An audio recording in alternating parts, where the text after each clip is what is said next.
So, hi everyone, is it audible to you?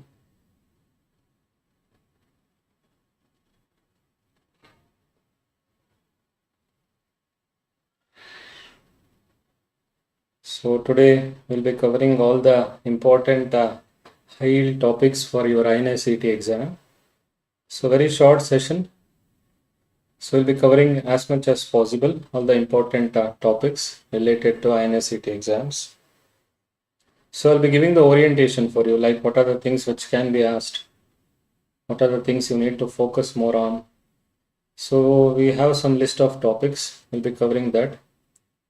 So, first, we'll start the discussion one by one.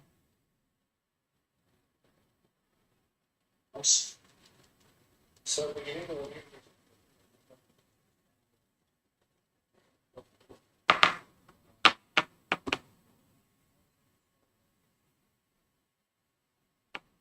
So INICET exams, depending on the session, like once they've asked around 6 to 8 questions, suddenly in the next session they'll be asking around 15 to 18 questions. So it depends. It depends on the exams. In NEET exams, it is always fixed. Like they'll be asking around 20-25 questions in PSM, but INICET will fluctuate because every 6 months the exams will happen. So the things will fluctuate. Sometimes they'll ask very easy questions. Sometimes they'll ask very tough questions depending on the topics. So just if this session INICET High-Yield topics, let us focus on all important things which you should know, like must know topics, because you cannot predict the difficult things, but you should not make mistakes in the common things which are repeatedly asked in the exams. So let us start the session. Mortality indicators. So usually as a doctor in preventive and social medicine, you should have some basic knowledge on mortality. That is why they're asking some basic questions on mortality indicators. So mortality indicators, you can see here. The first thing what you should know is proportional mortality rate. So I'll be giving you the PDFs. So no need to write anything. Just listen to me. Just enjoy the session. Just have it like just a brush up of all the important topics. So what you are doing in proportional mortality rate is denominator will be total deaths due to all the causes. In that, how much a disease will contribute. So every disease will contribute how much. That will come under proportional mortality rate. So it's the mortality indicator to express burden of a disease. So if I want to focus, it's the mortality indicator to express burden, like how much a disease will contribute in the total deaths. If that disease is contributing more, that disease will be the most common cause of death. So that disease will be the most common cause of death, like cardiovascular diseases. We need to focus more on that, like we need to give more public health interventions on that disease which is contributing more. So as a public health specialist, if they ask mortality indicator to express burden, the word contribution will come. The answer is PMR, proportional mortality rate. But don't confuse with case fatality rates. Case fatality rates will indicate how dangerous is the disease. No? It will indicate virulence of an organism, like rabies, highly fatal compared to other diseases because there is 100% fatality. The denominator will be cases. Within that, how many will die? If case fatality rate is 100%, out of 100, nearly 100 will die. That is rabies, case fatality. So case fatality rate will indicate virulence of an organism or severity of an agent. If the word comes burden, it is proportional mortality rate. But if the word comes virulence or severity, it is case fatality rates. These two are important for INICET. In the same way, there are two things what they will be asking, that is each standardized death rate and standardized mortality ratio. So both are totally different things. Listen, if there are two populations where the age structure is different, if I am asking question like this, one is old aged population, the other is young age population. When there is two population, if I want to compare the mortality pattern, see the words properly, mortality pattern between two populations with different age structure. So crude death rates should not be used. We have to do standardization, that is direct standardization we do, and we get each standardized death rates. Remember the words properly. we do direct standardization and we get age standardized death rates. So this question can be repeatedly asked because it's an INICET exam.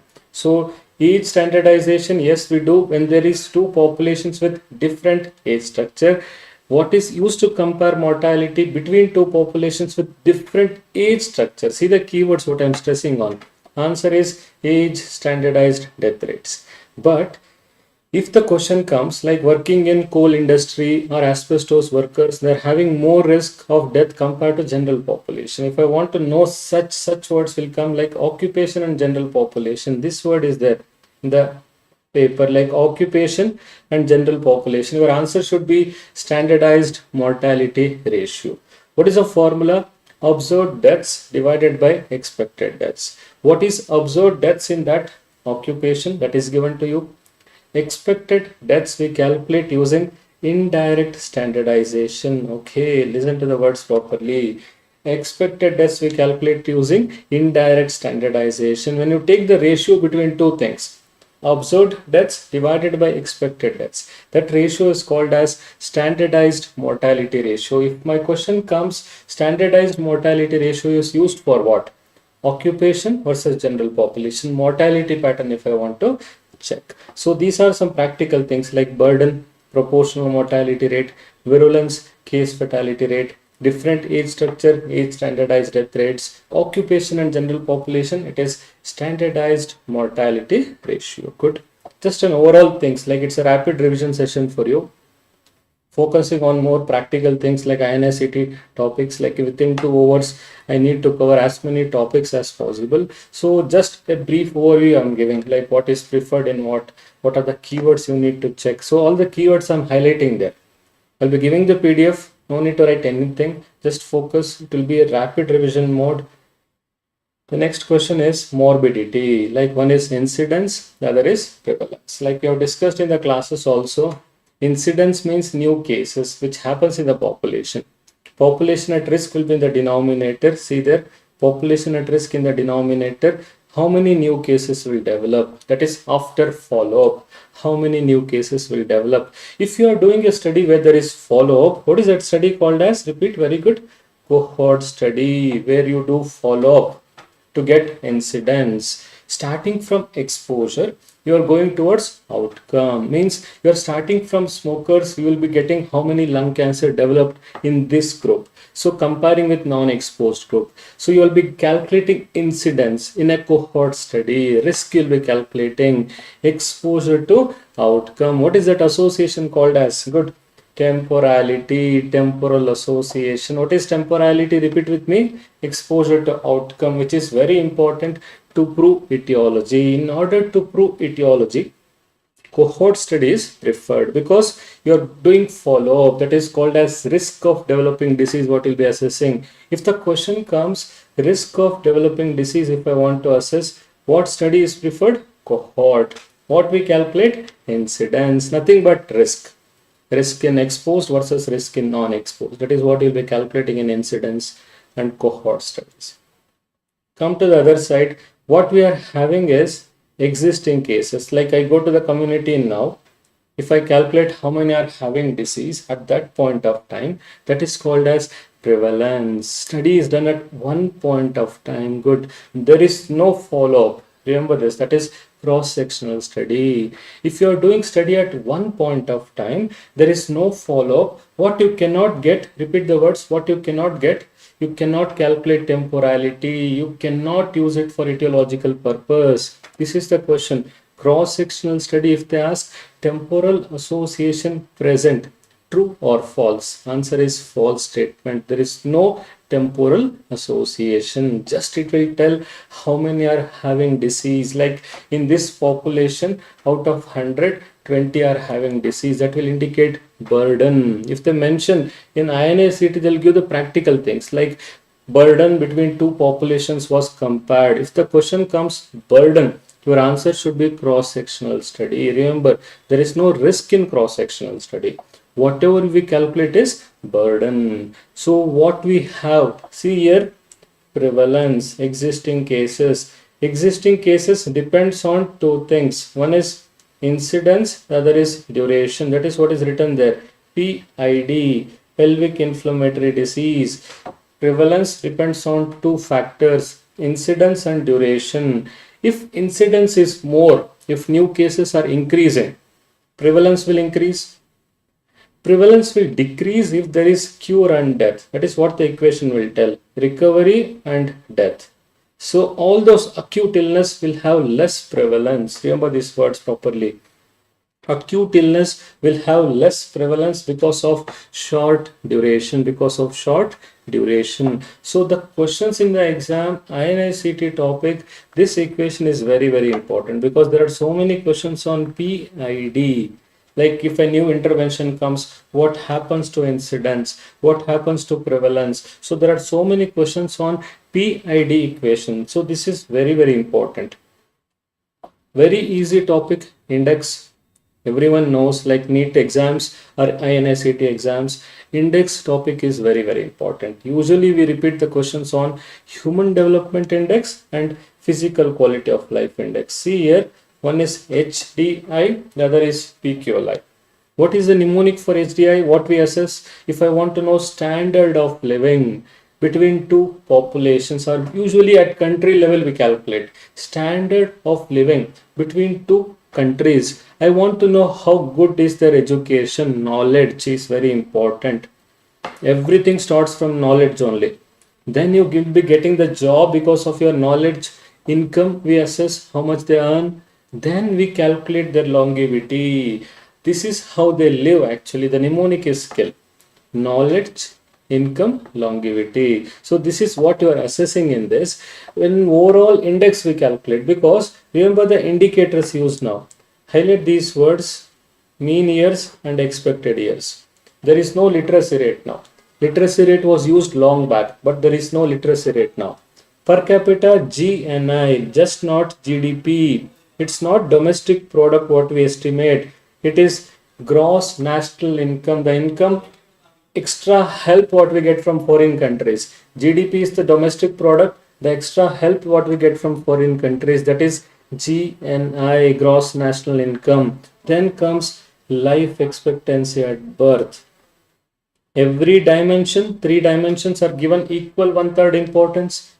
Knowledge is given 2/3, false statement. Remember this, all are given equal 1/3 importance. Then what we calculate is human development index, taking the average measures of different, that is 3 indices.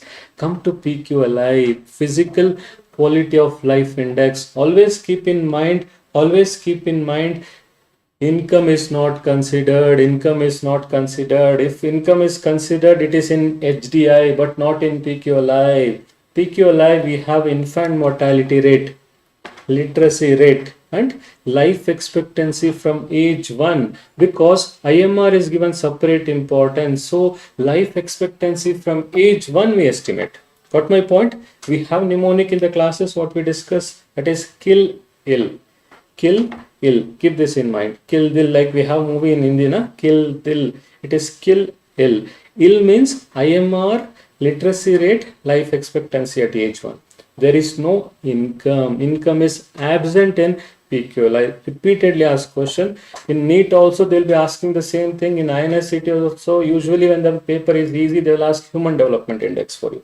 They will ask human development index. Difference between two terms, you always mistake. Listen, you are always making mistake in this. What is dailies and what is qualis? Disability adjusted life years to indicate burden of disease. Just counting mortality is not sufficient. Dailies will include both mortality and disability together. As you can see in the image, starting from birth till death. The amount of life what we live is called as standard life expectancy. Repeat the word, standard life expectancy. From Japan we take. Japanese life expectancy is taken as standard, and if something happens, like if I live till this limit, disability will start, like I will develop arthritis, for example, joint pains. Then whatever the amount of living, that is called as years lived with disability. There is death. So whatever is lost is years of life lost due to premature death. Every individual, if I want to know burden of arthritis, different patients we have, we assess their pattern. YLL, YLD. YLL is years of life lost due to premature death, not able to attain that standard limit, that is YLL. And whatever is living, years lived with disability, if you are adding two components YLL plus YLD, you will get days lost due to this disease in this individual. Like that, we have so many individuals, we calculate days lost due to that disease. But my point, we calculate days lost due to that disease, and then overall burden we calculate for arthritis. We compare with one more disease, for example schizophrenia, the mental health illness, the burden is huge comparatively. So comparing the burden of disease, considering both mortality and disability together, if this question comes, answer is disability adjusted life years is used. Keep this in mind. Very, very important question. You have seen the image, you will not forget. Last time or 1 or 2 years back, they have asked question, what is YLL? Years of life lost due to premature death. It's not just death, it is premature death, because we calculate from standard life expectancy. Very good, we calculate from standard life expectancy. Now come to the word QALYs. This is very, very important nowadays. Quality adjusted life years. Highlight this word, quality adjusted life years. Why it is used? If there is any intervention, for example cancer, breast cancer, you are putting one new chemotherapy regimen, how the patient will live with that? Quantity of life we estimate, at the same time quality of life. Quality of life is given by utility values.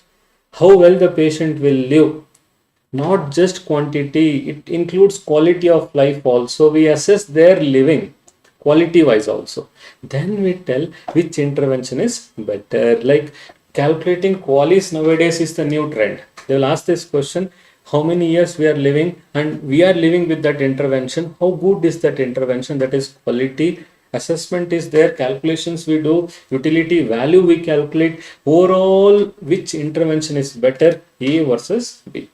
If I want to compare, if the word intervention comes, your answer has to be QALYs. NEET question 2023. Yes, they have asked QALYs. In the class, we have discussed in detail how to calculate and all. Students will mark it correctly. Don't make mistake. If I say disease, burden, if the question comes like mortality, disability together, then your answer should be dailies. Intervention, how good it is, which intervention is better, if I want to select, then your answer should be QALYs. So you should know what the examiner is asking. Based on that you are marking. Got my point? Good. National Immunization Schedule. Any exam, if it is INICET or NEET, without knowing the vaccination schedule, it's very difficult, because they'll put questions on vaccination schedule. That is Mission Indradhanush. So Mission Indradhanush campaign, what we have, that is nothing but national schedule, what you are seeing there. Good. At birth we give Bob. The mnemonic is Bob, na? BCG, OPV, then comes hepatitis B. BOB, OPV 0 dose. So at birth we are giving Bob. Then comes 6 weeks. All the states are using pentavalent 1, 2, 3, 6, 10, 14 weeks, and OPV 1, 2, 3. We are using bivalent OPVs. Remember this. We are using bivalent OPVs because we have switch. Before we had trivalent OPVs, now we are using bivalent OPVs. So when is pentavalent given? 6, 10, 14 weeks. 4 weeks of gap between every 2 doses. Then comes selected states. Selected states are using Rota, fractional IPV and PCVs. So Rota 1, 2, 3 at 6, 10, 14 weeks. IPV 1, 2, first dose at 6 weeks, second dose at 14 weeks, and the third dose at 9th month. This is the newer edition. IPV third dose is given at 9th month. Very good. Then comes PCV first dose, second dose, and you should add one more here, PCV booster. PCV booster is given at 9th month. It is written there. Good. Tell me. PCV first dose 6 weeks.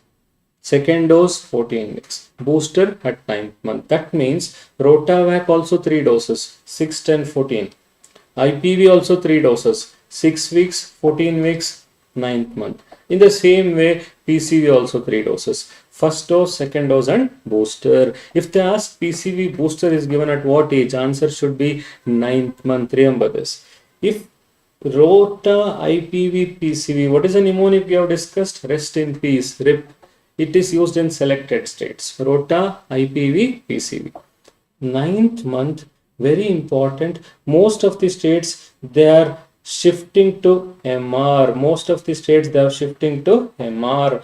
Actually, what has happened before measles was used, now all the states, almost 25 to 26 states have shifted to MR. MR first dose is given at 9th month. Very good. MR second dose is given at 16 to 24 months. So 9th month the child will come. What will be giving? MR first. Vitamin A. Vitamin A. Very good. 1 lakh international units. Here I am not discussing vitamin A because vitamin A is separately discussed. Vitamin A prophylaxis. But vaccines you should know. 9th month MR. Japanese encephalitis first dose at 9th month. Yes, we use only in endemic states. We use only in endemic states. Then comes 16 to 24 months. The child has crossed 1 year. We give MR2 and JE2. Some books they write JE booster. Fine, we can take it like that also. JE booster. Very important is the child has crossed 1 year. The child has crossed 1 year. We need to give boosters. DPT booster. OPV booster. So when is OPV booster given if they ask? 16 to 24 month. DPT second booster. Don't make mistake here. A child comes with age 5 to 6 years. We give DPT second booster. Very good. DPT first booster, DPT second booster. Then what we have now, it is TD vaccine. It's not just TT, it is TD vaccine. TD1, TD2. TD1 is given at, first dose is given at 10 years, second dose is given at 16 years. The gap TD1, TD2, I'm telling in adolescents. Pregnancy is totally different thing. You can see there TD1, TD2 in pregnancy. What is the gap? 4 weeks. Very, very important. What is the role of TD booster? If the pregnancy happens within 3 years, we need to give booster. In case if the pregnancy happens 3 years, we need to give booster. Or else if the pregnancy happens after 3 years, if the pregnancy happens after 3 years, we are repeating 2 doses. We are repeating 2 doses. What is very important is national immunization schedule. They can ask so many questions on NIS. If the table is like this, they might ask 2 questions, they might ask 1 question, they may not ask any question. I'm telling this. There is a probability, but this topic is very, very important. Mission Indradhanush, that is National Immunization Schedule. Vaccines. Sir, what vaccines you need to know? Sir, what vaccines you need to know? Good. Sir, the difference between small d and capital D of diphtheria, this is your doubt. Very good. This is your doubt. So the difference in the Loeffler units, small d and big D, there is difference in the Loeffler units. Small d, the Loeffler units is more because the child needs more dose to show immunity. In the small d, that is used in adolescents or adults, the Loeffler units of diphtheria toxin is less. The Loeffler units for diphtheria toxoid is less. So there is a difference in the Loeffler units what they are using. UNICEF is telling use TD, small letter d in adolescents and adults. In case of injury we use, in case of pregnancy we use. Good. So see the notes. Yes, good. Hepatitis B, recombinant DNA vaccine. Recombinant DNA vaccine. It is given at birth. Left thigh we give. 0.5 ml intramuscular left thigh. And hepatitis B vaccine is compulsory for all the country. Hepatitis B vaccine is compulsory for all the country. Within 24 hours. Within 24 hours we use hepatitis B vaccine. Then only it will prevent perinatal transmission. Now come to pentavalent. Every exam, pentavalent is the favorite question of the examiner. What are 5 things in pentavalent? DPT, hepatitis B and Haemophilus influenza B. Means there are two B's along with DPT. So total 5 components will happen. That 5 component is called as pentavalent. What is the use of Hib in the schedule? Hib will protect against two things. Listen to the words properly. One is pneumonia, the other is meningitis. One is pneumonia, the other is meningitis. Keep this in mind. Hib, we have two things. One is, yes, it will protect against pneumonia. It will also protect against meningitis. Keep this in mind. Don't make mistake. If they ask pentavalent vaccine can prevent meningitis, answer is correct. Yes, because there is Hib vaccine which will help in preventing meningitis also. How pentavalent is given? Intramuscular left thigh. If I am writing thigh, it is intramuscular. In thigh, it is proper muscle, it is intramuscular. 0.5 ml, we give it in left thigh. Pentavalent, 3 doses, 6, 10, 14. Very important question is the upper limit for first dose of pentavalent vaccine. What is the answer? 1 year. A child comes at 18th month. If my question is like this, a child comes at 18th month. Pentavalent first dose cannot be given because the upper limit is 1 year. This is the question which they are asking you. They'll make it more practical. Rotavac. It is live attenuated vaccine, monovalent vaccine. Rotavac, because some hospitals they use Rotatech, Rotarix. What I am commenting is Rotavac. It is live attenuated monovalent vaccine, 5 drops orally. Don't make mistake, it is not 3 drops. It is 5 drops you take orally. Rotavac. Open vial policy is applicable now because we have multi-dose vials. Before it was not applicable. Now we have multi-dose vials. So you can use it in the next session. Remember this. Fractional IPV. If I am telling fractional IPV, so if the word comes fractional IPV, it is intradermal. Dose is very, very less. What is the dose? 0.1 ml intradermal. Usually we give it in right deltoid. Initially we give it in right deltoid. Intradermal vaccine. Trivalent. OPV what we use is bivalent. But IPV is trivalent. It is killed vaccine. It won't mutate. Remember this. It is killed vaccine. It won't mutate. Which will mutate? OPV. Mutation can cause VDPVs. Type 2 component will mutate more. That is why we don't keep type 2 component. Trivalent OPV has been replaced by bivalent OPV. What is that called as? Switch. But in IPV, we use trivalent. Very important question. It is killed vaccine. It won't mutate. It is trivalent. All the 3 serotypes are present. PCV, pneumococcal conjugate vaccine. We have PCV 13 serotypes it will protect against. 13 serotypes to prevent pneumonia. We give it intramuscular. Remember this, the only injection which is given in right thigh. What is your answer? Pneumococcal conjugate vaccine. The vaccine which is given in right thigh, it is pneumococcal conjugate vaccine. Japanese encephalitis, some states they use live. Most of the states they are using killed vaccine. Because there is no need to dilute. Because in live vaccine we need to dilute. SCF 14-14-2, it is lyophilized vaccine. We need to dilute with phosphate buffer saline. What is the diluent? Phosphate buffer saline. How it is given? Subcutaneous injection. Very good. SCA 14-14-2, SCA, yes, subcutaneous. Remember, very easy to recall. Yes. Alphabets are matching. Good, thank God it is subcutaneous injection. But if I say killed vaccine, it is not diluted. Genvac.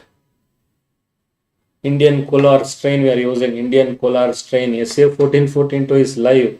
Indian Kolar is killed. K for Kolar, killed strain. Remember like this. SCA 14-14-2 is not in Genvac. Don't make that blunder in the exams. SCA 14-14-2 is live, subcutaneous. Killed vaccine, Kolar strain, yes, intramuscular. Left thigh. If the state is using Genvac, they'll be giving intramuscular injections. Left thigh. Sir, this slide is very, very important. Yes, sir, I am telling to myself. Yes, sir, this slide is very, very, very important. Yes, good. You can give TT injections. Nowadays we are using TD injections. TD injections can be given to any age group. Yes, TD injection can be given to any age group. What will BCG prevent? BCG will prevent severe forms of childhood TB. It will prevent severe forms of childhood TB like 2Ms what we discussed in the classes. Miliary TB, meningitis. Got my point? Mega good. It will prevent 2Ms beta. Miliary TB, meningitis. Catch-up vaccination not necessary now because they have asked long back what is MR catch-up vaccination campaign. MR campaign age group is 9 months to 15 years. That is very old thing what we did before shifting from measles to MR. Now we had MR campaign. MR campaign is catch-up vaccination. That is enough. Age group is 9 months to 15 years. One more catch-up what they can ask is in UP Bihar they are using in adults JE vaccine from the age group 15 to 65. 15 to 65, any age group, if the child is between or if the adult is between 15 to 65, we give one dose of JE. So as of now, one is MR campaign, 9 months to 15 years. Second is, yes, Japanese encephalitis, yes, 15 to 65 years, one dose. Only two things are enough. Got my point? Good. Study designs. Case study, case series. What is the difference? Case study, case series, both are descriptive studies. What is the difference? Study means one. Case study means one. That is why we call it as case report. Atypical case. If I am telling a traveler is coming with rash, fever, rash on palms and soles, one case if you are studying, you might be thinking something atypical. That is Mpox, what you are studying. That is case study. One case. If I study multiple patients, 3-4 patients will present with such symptoms. Atypical. What is that called as? Answer my question. If I study one patient, it is case study. Yes, sir. Case report. Very good. If I study more than one patient, what is that called as? English. Netflix series means more than one. More than one. One case. More than one case. Very good. That is the only difference. Atypical cases we are studying. So it will help in formulation of new hypothesis. It's not analyzing things. It is not analytical study. It is descriptive studies. What descriptive studies will help? Type it in the chat box. Very good. Formulation of hypothesis. Formulation of hypothesis. Come to cross section where we get prevalence. Where we get prevalence. Prevalence will indicate risk, false statement. Prevalence will indicate burden. If they give pie charts, if they give 3-4 villages, I'm comparing the number of typhoid carriers, if I'm comparing the number of hepatitis B carriers, burden if you are comparing, don't mark RCT, don't mark field trials, don't be too exciting to mark field trials. Answer is burden, prevalence, it is cross-sectional study. Very good. Case control study, cohort study, both are favorite questions of examiners. Beta, good listen. Case means with disease, control means without disease. Got my point? With disease, without disease, you are comparing. So it is comparative study, analytical study. Case series, only cases. Case control, we take controls also. That is the difference. See in the question, don't directly jump into case control study. Only if the question mentions that diseased individuals, non-diseased are compared, then your answer should be case control study. Don't directly jump into case control because it is your favorite. Sometimes what will happen, there is something called as temptation in life. We'll be tempting towards that answer only. Whatever we give in UG level also will be marking it as case control. Only if the question mentions cases and controls, then your answer should be case control study. Selecting controls is very, very important. You might commit selection bias, so make sure you select controls properly. Matching has to be done. Age, sex, income. Usually we match for age, sex, income. That is to remove known confounders. What we do? The word known confounders, your answer should be matching. Matching is done during selection of controls. Yes, same age, sex, income you'll be taking. That is called as shadi.com matching. After cases and controls, take exposure. You take exposure means the study is retrospective. Past history of smoking you'll be assessing. Past history of smoking you'll be assessing. That is retrospective study. Retrospective study, you will be assessing past history. Got my point? history of smoking, history of alcohol. What will happen? The study is going from outcome to exposure, backward looking study. It is retrospective study. Cases, if they are having disease, they will recall the exposure better. Because of having disease, they'll recall the exposure better. That will make them think more. They will go back and think, Anji, yes. That much of thinking they will do, and they will tell, yes, sir, I have smoked one cigarette long back when I was preparing for this competitive exam. Example, I'm telling. Example, recall bias will be there. Cases will try to recall their exposure more compared to controls. Controls will not give their efforts to recall.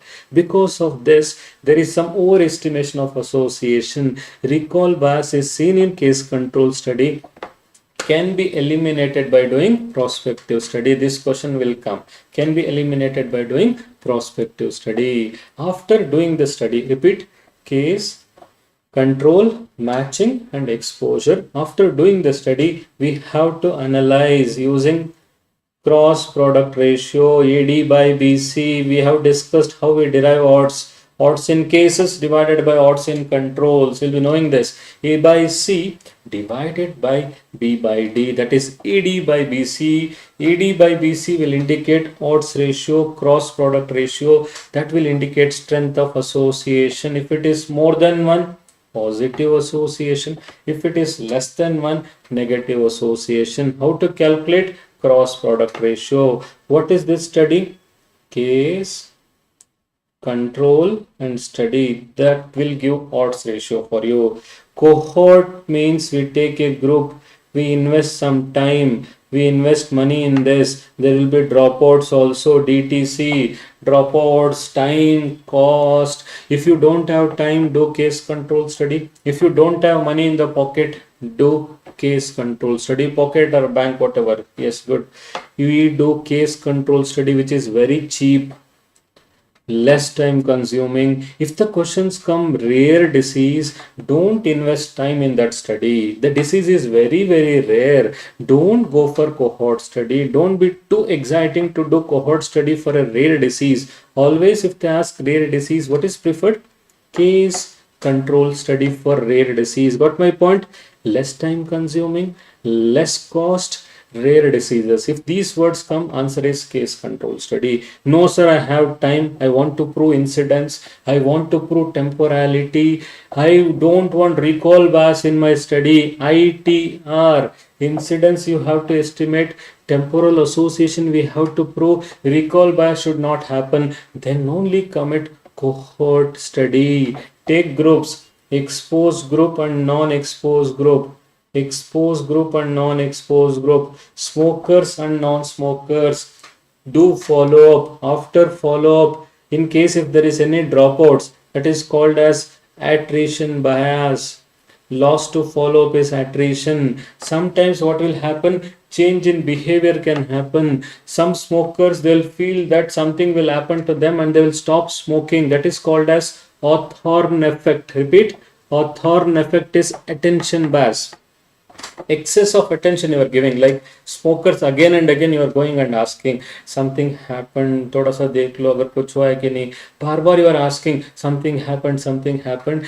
One day they will feel that if I keep on smoking, something will happen and that will touch their heart and they will stop smoking because of your attention. That is attention bias, which happened because of over attention. Hawthorne effect is change in behavior. Got my point? If for attrition bias is loss to follow, if for attention bias is Hawthorne effect, change in behavior. After doing follow-up, what we get is incidence. Incidence is new cases. Repeat my words. What we get is incidence. Incidence is new cases. So how to differentiate? Listen, very important table. Case control study, cohort study. Case control go from effect to cause. Read the words properly. Case control will go from effect to cause. See here. It is retrospective study. We are comparing exposure between cases and controls. Retrospective study, so less time consuming, less cost. We can assess multiple exposure. Remember, very important point. If I want to assess multiple exposure, we have to do a retrospective study, case control. Rare disease, yes, case control. Recall bias is seen, yes. What ratio? Odds ratio. Come to the other side. Totally opposite. Cost to effect will be checking. Temporality will be proving. Comparing incidence between two groups, exposed, non-exposed. The study can be prospective or retrospective. What is retrospective cohort study? Doing study with the help of existing records, which will save time and cost. Where we will be doing a cohort study only using records. Analysis will be same as cohort study. We will be calculating risk ratios only. But in case control, we calculate odds ratio, totally different thing. In cohort, we compare incidence. But in case control, we compare exposure. Time consuming, yes, if you do a prospective cohort study, it is time consuming, very much costly. Multiple outcomes can be calculated, yes. If you start with smoking, smoking can affect what organs? Lung, nasopharynx, larynx. The multiple outcome can be studied if there is follow-up. Not suitable for rare diseases. For rare disease, what is suitable? Case control study. Attrition bias is seen in cohort. You can calculate risk ratio. What is the formula for risk ratio? See this table. What is the formula for risk ratio? Tell me good. You are comparing two things. Risk in smokers divided by risk in non-smokers. Incidence divided by incidence. Risk divided by risk, that is relative risk. Relatively, smoking is having how many times more risk? Like if the risk ratio is 5, for example, I'm telling risk is 5 times more in smokers compared to non-smokers. What you are calculating is relative risk. What you are expressing is comparison. Comparing between two things, risk divided by risk. That is why it is called as relative risk. Like your relatives will be comparing, my son is engineer, your son is doctor. Example I'm telling. Don't take it deep into your heart. So you have to manage relatives also during your preparation. You have to manage everyone. Endogenous factors, exogenous factors. Exogenous means everyone will come, boyfriend, girlfriend, what is that, society, they are having too much of expectation. All these things will come. You will balance, you will learn. With age, you will mature always, because that is the thing. With age, we need to show maturity. Mental health, yes, that is very important. Physically also, you need to mature. Now tell the formula for risk ratio. Ratios are, yes. Risk divided by risk, yes. Incidence by incidence, yes. If it is more than one, what association? Positive association. If I want to know how much smoking will contribute, if there are 100 cases in smokers, if there are 100 cases in smokers, how much smoking will contribute in that? How much of the cases is due to smoking in exposed group? That is called as attributable risk, also known as risk difference. How much smoking will contribute? If there are 100 cases among smokers, how much smoking will contribute in that? So formula is incidence in exposed minus non-exposed by exposed. We express it in percentage. So into 100 we express it in percentage. So depending on the percentage, we tell if smoking is eliminated, this much of cases can be prevented among smokers. Means among exposed group you are commenting.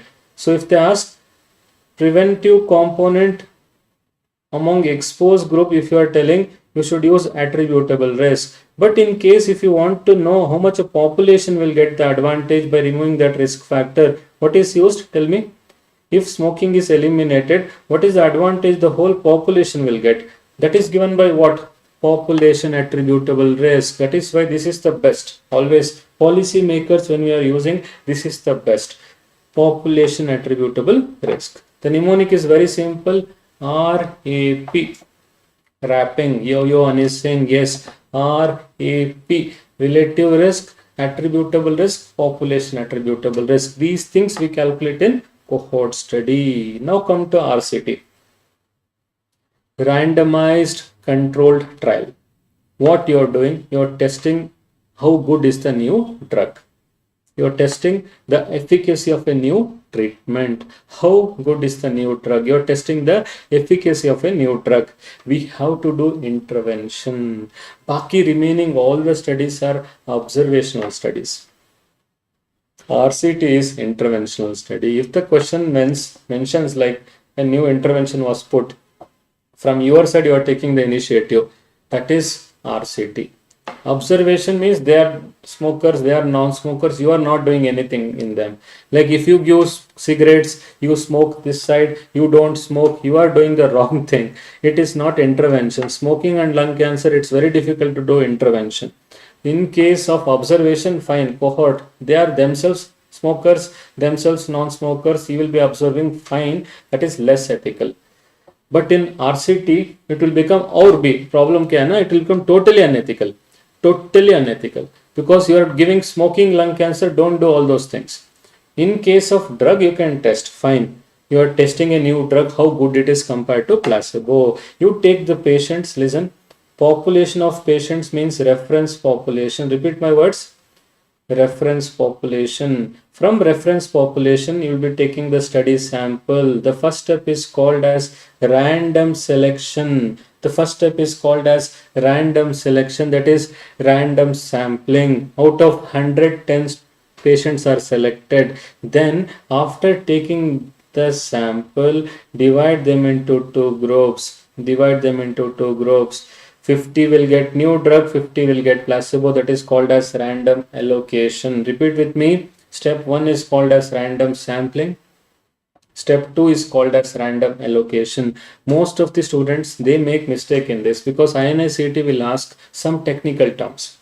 What is random sampling? What is random allocation? They want you to know something about research, not easy questions. That is why you make mistake in this. Random allocation is also called as randomization. So what is first step? Random sampling. What is second step? Randomization. Don't make mistakes in this. Now tell, from the reference population, whatever the study population I am taking, that is called as random sampling. Means the sample what you took is representing the reference population. Yes, 10 patients what you took is representing 100 patients in the group. That is representation. Whatever the results you get from the study sample, you will generalize back to the reference population. Generalizing back, that is outward. Generalizing the results to the reference population. See these words. Generalization of results to the reference population is called as external validity in the study, because you are going outward. From the sample, you will be generalizing back to the reference population. Random sampling. This is first step.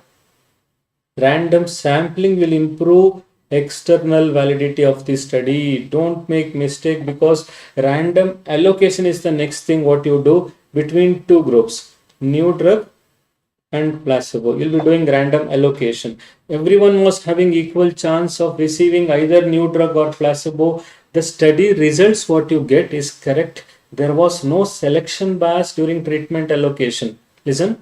Random allocation will ensure there is no selection bias during treatment allocation. That is why this results what you get is applicable within the study subjects. What is this called as? Repeat with me. Applicable within the study subjects is called as internal validity. So don't make mistakes. Random sampling will improve external validity, but random allocation will improve internal validity. This is the question. Very again and again repeatedly they will ask questions on external validity, internal validity. Keep this in mind. Come to one more important topic, that is sensitivity related questions. Very basic calculations they will ask. They won't like give difficult things. Just they will give the table and they will ask calculate sensitivity, specificity, positive predictive value, negative predictive value. See the question properly. So there are diseased individuals and healthy individuals.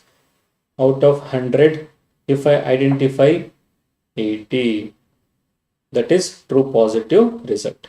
Listen, out of 100 diseased, if I identify 80, sensitivity is 80%.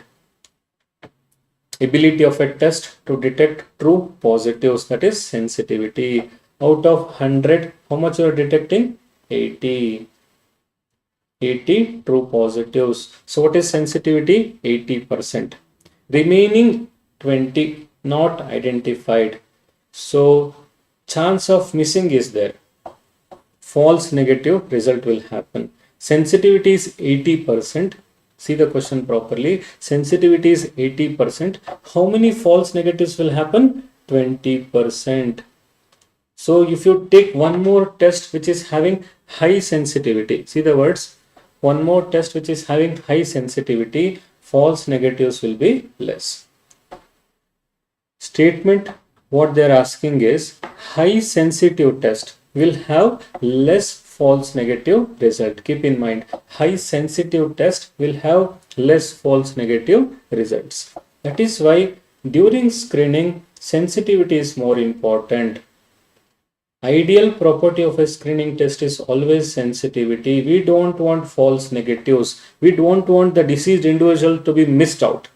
That is why any screening test, if you ask, we take it more sensitivity, like ELISA, if it is more sensitive, we prefer that.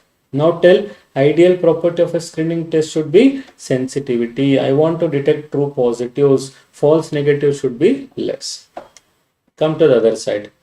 Like out of 100 normal, 90 are detected as normal. True negative result what you are giving, that is specificity of a test. Ability of a test to detect true negatives, that is called as specificity.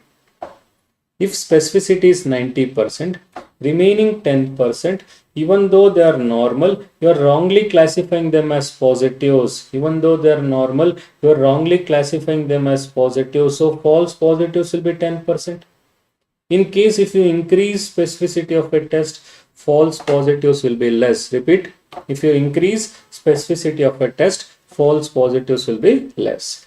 So a high specific test will have less false positive result. That is for sensitivity specificity. Screening test, when you talk about, we talk about sensitivity and specificity. If you use the test for diagnostic purpose, we comment on predictive values, positive predictive value and negative predictive value. See here, out of total test positives, how many will have disease?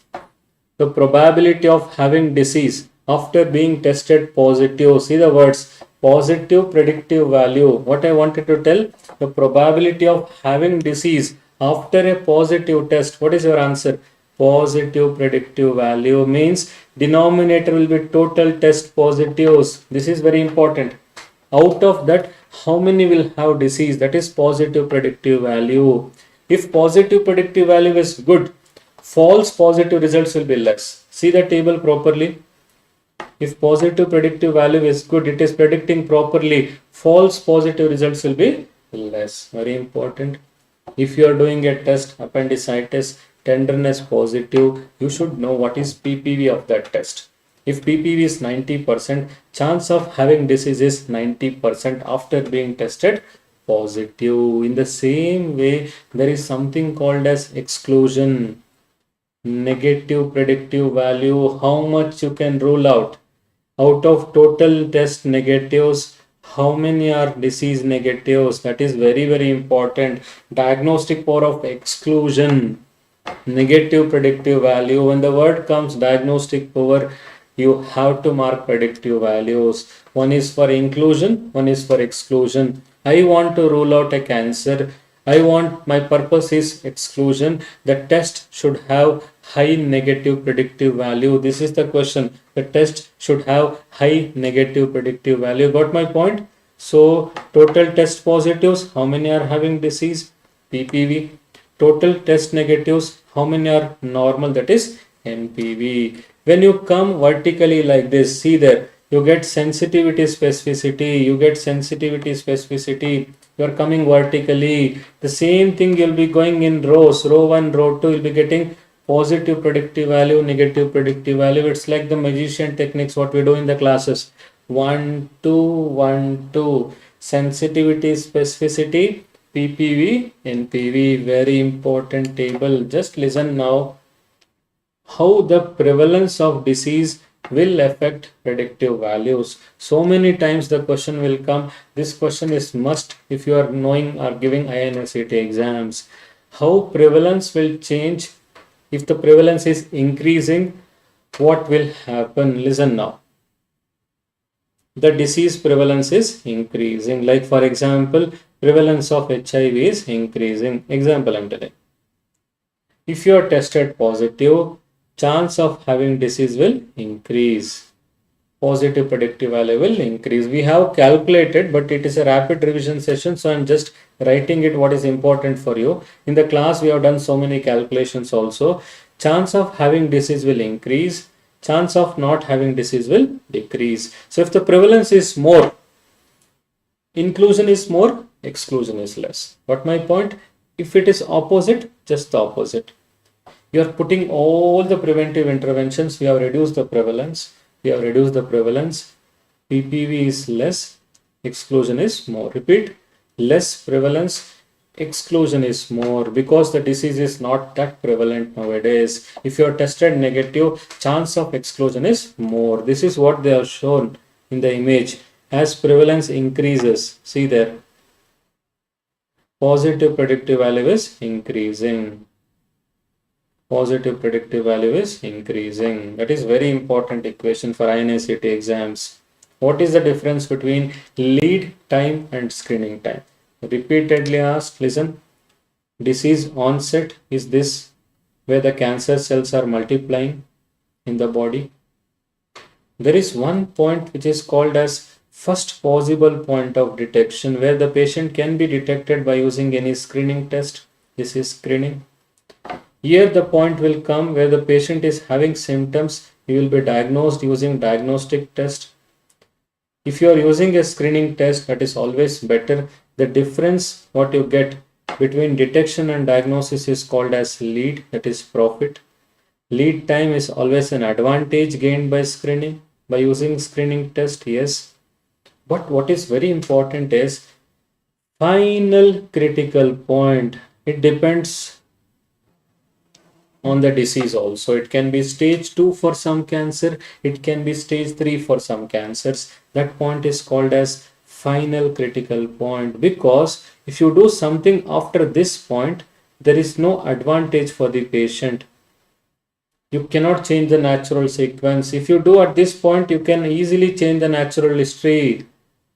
This also you can change the natural history, but after this point, the disease course cannot be altered. It is not altered. That is why screening should be done between first possible point and final critical point. That gap is called as screening time. Don't make mistakes in the exams. See the definitions properly.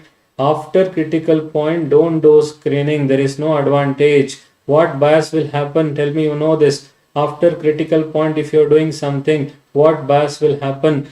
Yes, lead time bias. Just there is an apparent increase in survival time. So don't do screening after critical point. That can lead to lead time bias. Good. Statistics. Just for rapid, concise session, what I'll be discussing is all the important things which are repeatedly asked. So I'm keeping myself to the topics which are must know topics for INICET. As much as possible we are covering. Just listen. Right skewed data, mean is highest always, because the outlier is in the higher end. Like if you can see Pakistan cricket team, everyone is scoring 10, 10, 11, 12, 13. If Babar Azam is scoring 126, outlier is present in the higher end. Because of that, mean will become very high. The tail what you will be seeing is towards the right side. Right skewed data, also called as positively skewed data. If they ask mean is 20, median is 10, mode is 5, then it is right skewed data. Mode is least always. So mode will be the peak of the curve. Mean will be the tail of the curve. Repeat, mode is peak, mean is tail. In the same way, if I am telling opposite, mode is highest, mean is least, because of outlier in the lower end. In the class, there are so many students who are scoring very high, 95, 96, 98, 95, 96, 97, 98 like that. 2 students in the class who are scoring 2,3. Their exam scores is very less, 2,3. They don't want to become doctors, like they want to become something like an IPL cricketer or politician. They want to change the profession. That is why they are giving exams but not scoring better. 2,3. Outlier is in the higher end or lower end? Lower end. Mean is becoming very less. Left skewed data, also called as negatively skewed data. left skewed data, also called as negatively skewed data. One is positive skewness, the other is negative skewness. Position of mean median mode is important. If mean median mode is equal, coinciding in the center, repeat, mean median mode is equal, coinciding in the center, what is that called as? Symmetrical distribution. Yes, always outlier is present in the data. We have to use median. This question will come repeatedly. Mean is an affected measure always. Mean is affected by outliers. So if there is number of cases malaria in the year like 10, 10, 20, 30, 40, in June there was 560 cases. Then again 20, 30, 40. 560 is an outlier. Don't use mean. Mean is the most affected measure of central tendency. Yes, sir. Good. What we have to use? Median is preferred. The central value is not affected by outliers. So median is preferred for skewed data. Yes, good. Now come to this. If it is an INICET exam, just listen. If it is an INICET exam, yes. So used to compare variation of two variables with two different units. For example, I'm telling pulse and blood pressure. If there are two variables, pulse and BP, one is measured in different units. Like if I want to compare the amount of variation for pulse, amount of variation for BP in a group of diabetic patients, we have to use coefficient of variation. Which variable is showing more variation? The formula is standard deviation by mean into 100. This question will come. Or if you take one variable, height, it is measured in inch in females, it is measured in centimeters in males. You are taking height of individuals. In males, you are measuring in centimeter, or in females, you are measuring in inch. Two different units you have. You want to compare the variation of height in between two samples. Again, the answer is coefficient of variation. Just keep this in mind. Examiner's favorite question. Comparing the amount of variation. If the word comes, C for comparison. Variation, if the word comes, it has to be coefficient of variation. Just to remember, I'm telling. Comparison of variation. It is nothing but using coefficient of variation because it is unit less dimension. The unit gets cancelled off. It is unit less dimension because you are taking the relationship between deviation and mean. If they ask two variables are there like height, weight, two quantitative variables are there, how they relate to each other? That is called as correlation. Correlation is represented using scatter diagrams. Scatter diagram is very, very important. They will ask so many questions on scatter diagram. If they ask strength of correlation is given by correlation coefficient, it is represented by small letter r. Correlation coefficient is represented by small letter r. If you see the images now, all these images are scatter diagrams. The first three images are showing positive correlation. Strength will be different. This graph, what you are seeing, is having maximum strength because there is perfect linear correlation. R is plus 1. R is plus 1 because there is perfect linear correlation. This no correlation. If you take height, pulse, no correlation between height of individuals and pulse. Correlation coefficient is 0. Now come to income infant mortality rate. This is perfect linear negative correlation. R is minus 1. That means correlation coefficient should range from minus 1 to plus 1. Hanji, very good. Correlation coefficient should range from minus 1 to plus 1. If they show these scatter diagrams, they will ask you to arrange in the order. Strength of correlation. This is having maximum strength. This is perfect linear positivity. And this is also having maximum strength. Depending on the variable, what variable you are studying. So it will be 0 to plus 1 or 0 to minus 1. Plus 1 means perfect linear positive relationship. See there. This is -1 is perfect linear negative relationship, perfect linear negative relationship. After assessing correlation, I want to check how y will change with respect to x. Means if y is systolic blood pressure, x is salt intake. If I increase my salt intake, how much will impact, like how much will be the impact on systolic blood pressure? 1 gram of intake of salt, if I increase in my body, how much my systolic blood pressure will change?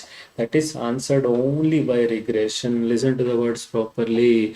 Mathematical modeling we do regression, we predict the amount of change. That is what is written there. To predict the change in dependent variable with respect to independent variable, your answer should always be coefficient of regression. Repeat 3 coefficients, very important.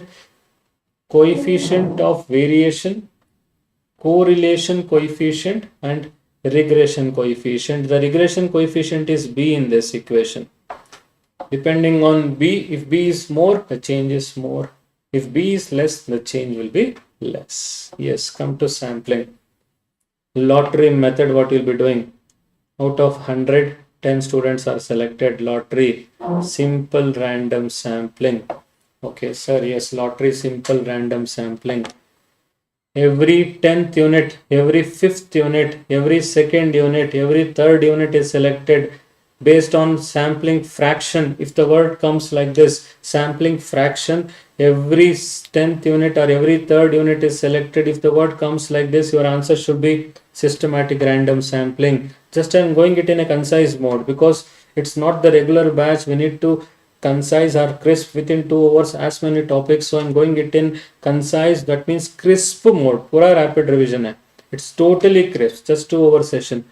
Every 10th, every 3rd unit is selected. If the word comes, it is systematic random sampling. Stratified random sampling means divide them into 2 groups. First, boys, girls, separate karo because it is non-homogeneous. See the numbers different. Non-homogeneous population. We do subgroups like boys, girls. Then we select randomly. Examiner is fond of stratified random sampling in any exam, every NEET exam, every INICET exam. I'm telling you the secret. Think about stratified random sampling once. Subgroups, non-homogeneous population. If you select clusters, as you can see there, you are not selecting individuals. You are selecting groups. That is cluster random sampling. You can see there, yes or no. Yes, you can see the clusters being selected. Baki remaining everything individuals was the final sampling unit, but here clusters will be the final sampling unit. Answer is cluster random sampling. Tests of significance every time the last question. Parametric test means you'll be comparing mean values. You'll be comparing mean values. If you compare mean hemoglobin between 2 groups like treatment group, placebo group, how much improvement, how much is the difference? We use student t-test, also known as unpaired t-test. One group, if you do a study, that is pairing, before intervention BP was 120, after intervention BP is 90. If you compare one group before after, we do paired t-test. More than 2 groups, we do ANOVA test. The mnemonic is SPA. Body massage, SPA, head massage, you can get it. Yes, SPA. Student t-test, pair t-test, ANOVA test. This flow chart, this table is very important. Now come to proportions. 2 groups, if you compare treatment, placebo, success rates, you are comparing 80%, 40% chi-square test. More than 2 groups like treatment A, 80% success, treatment B, 20% success, treatment C, 10% success. Chi-square test, yes sir, proportions, chi-square, very important. One group if you take and you compare the proportions, before intervention 60%, after intervention 40%, whether the intervention is making any significance, proportions you are comparing, answer should be McNamara test. Mean before after, it is pair t-test. Proportions before after, it is McNamara test. Tell me the mnemonic. Chief Minister. Mukhyamantri. Listen, Chief Minister, Mukhyamantri. Yes, good. Don't make mistake. One side it is SPA, other side it is Chief Minister. Remember like this. SPA, Chief Minister. Remember like this. SPA, Chief Minister. So SPA is student t-test, paid t-test, ANOVA test. Who is taking SPA? Mukhyamantri, Chief Minister. Who is doing SPA and all? I am not asking. Mean proportions. Remember this. Significance of association. Chi-square test of association. Tell me, association means what? 2 by 2 table, 2 by 2 table, 2 by 2 table. Yes. Exposure, yes, no. Outcome, yes, no. If I want to check association, significance, it is chi-square test. Strength of association, odds ratio, risk ratio. Odds ratio from case control study, risk ratio from cohort study. Don't make mistake. I'm telling significance. Now tell, chi-square test can indicate strength of association. No, not possible. Not possible. Chi-square test can indicate only significance of association. Good. Now come to the next portion, like health program updates, communicable diseases, nutrition part. These are some important things. Diagnosis of TB, nowadays we are using NAT, CBNAT for all the patients, that is universal drug susceptibility testing. The older flow chart what we have discussed in the class, if you know, it is good. But now what we are doing is, in all the patients it is CBNAT. How many months of treatment for the patient? 6 months of treatment, daily regimen, HRZD in intensive phase, HRE in continuation phase, total 6 months of treatment. Fixed dose combination weight. You should know the side effects of these drugs. Side effects of tuberculosis drugs is very, very important, like isoniazid peripheral neuropathy. So we give B6 supplements, rifampicin, urine related things, pyrazinamide, uric acid, gout, ethambutol, optic neuritis, very, very important.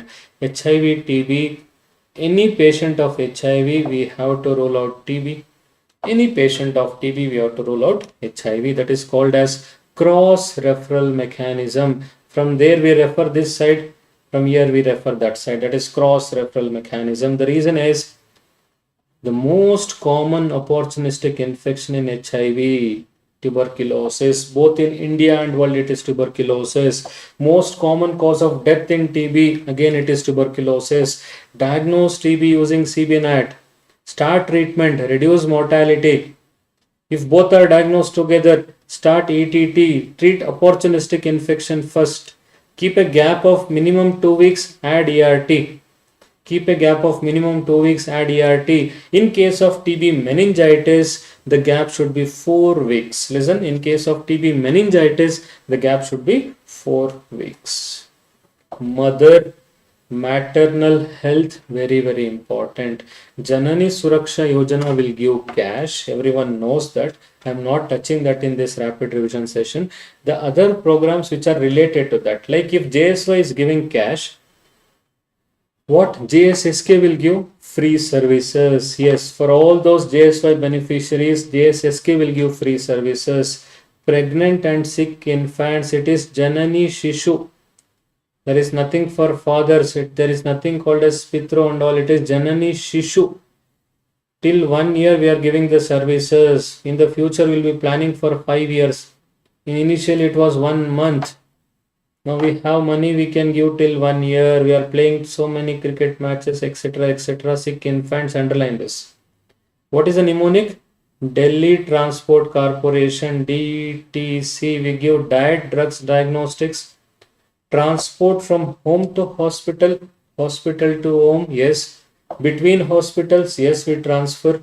Caesarean section, we give free. DTC, Delhi Transport Corporation. Blood, it is written in the guidelines, so you should know for MCQ purpose. Free blood. Janani Shishu Suraksha Karyakram. Pradhan Mantri Surakshit Matritva Abhiyan, we have antenatal clinics 9th of every month. Antenatal clinics on 9th of every month. We identify dangers, signs. Doctor should be there. That is why primary health center. From there we do, not in sub center. When they come, we do investigations. We give sticker so that the condition is detected. And when she is going back to the periphery, health worker will see this. Yes, she is having blue sticker. I need to take care of her. Pregnancy induced hypertension. Repeat. Green, no risk factor. Red, high risk pregnancy. Blue, pregnancy induced hypertension. Yellow, if I write diabetes, it is gestational diabetes. Yellow sticker. Hypothyroidism, yellow sticker. PIDs, yellow sticker. Any other stickers or any other risk factors I'm telling will go it in red sticker. So green, red, blue, yellow. B, blue, blood pressure, pregnancy induced hypertension. L for Lakshya, L for labor room quality. D for Dakshata, D for delivery practices. You will be training the doctors how to conduct delivery. In case of complications, what we need to do when we are referring, how to control hemorrhage, all this will come under Dakshata. Alphabets are there. L for Lakshya, L for labor room quality, D for Dakshata, D for delivery practices. This is the newer scheme. Suman. The word Ashwasan is very important in this.